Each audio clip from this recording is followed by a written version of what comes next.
Jesus said in John 10:10, "The thief comes to steal, kill, and to destroy, but I have come that you might have life and have it more abundantly." My name is David Williams. I'm from Orlando, Florida. And when I was a 19-year-old college student, my first girlfriend, first person I had ever had sex with, came to me with the news that she was pregnant. I was a first-generation college student from a single-parent home. College was the ticket to my future, so I thought.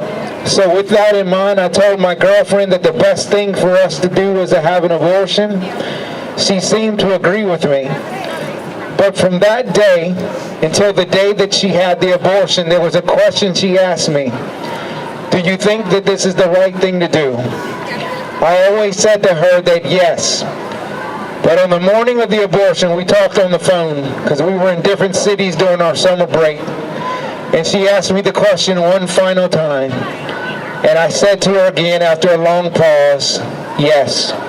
I was man enough to tell her that she should have an abortion, but I wasn't man enough to even drive her to an abortion clinic. Her mother took her to the abortion clinic. My heart was numb. She was traumatized by the experience.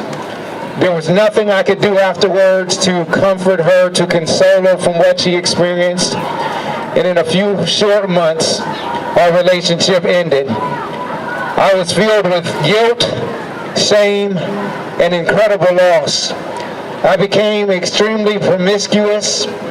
I sought to drown my sorrows and my pain in alcohol. I was filled with rage. I was depressed. I had an unhealthy desire to get my college degree because I had failed so miserably. I had a hard time making decisions. I felt like I was a failure. After graduating, I faced another unplanned pregnancy. This time I chose marriage and to have the child. But I was really trying to atone for the sin that I had made many years before. Things got worse in my life. The guilt, the shame, the depression, the rage, the drunkenness, the inability to make decisions increased.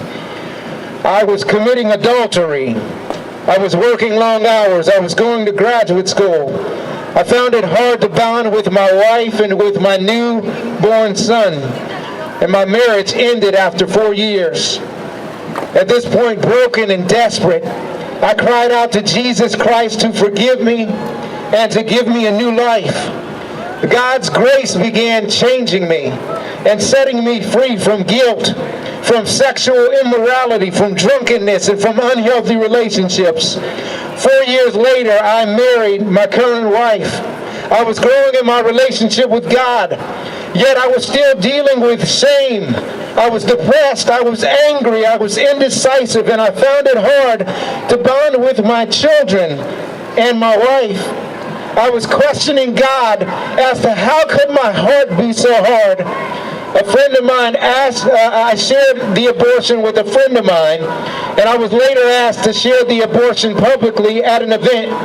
After the event, a gentleman came to me, and he said to me, "Have you invited Jesus to heal you from the wound of your abortion?" This man gave me a book, and in this book I began to connect the dots of how this abortion had brought deep wound and deep impact to me as a man.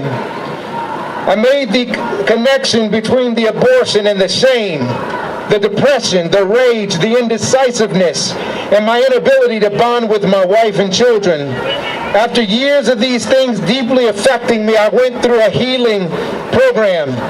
After going through it, I have a closer relationship with God and my wife for 20 years and our 6 kids. Jesus has removed the shame. Depression and anger are rare. I am more confident in making decisions, and my heart is more caring and more sensitive to others. Lastly, I've been able to process the grief from the loss of my daughter Miriam that I did not stand up to protect and defend her precious life. And because of that, I am and I forever will be silent no more.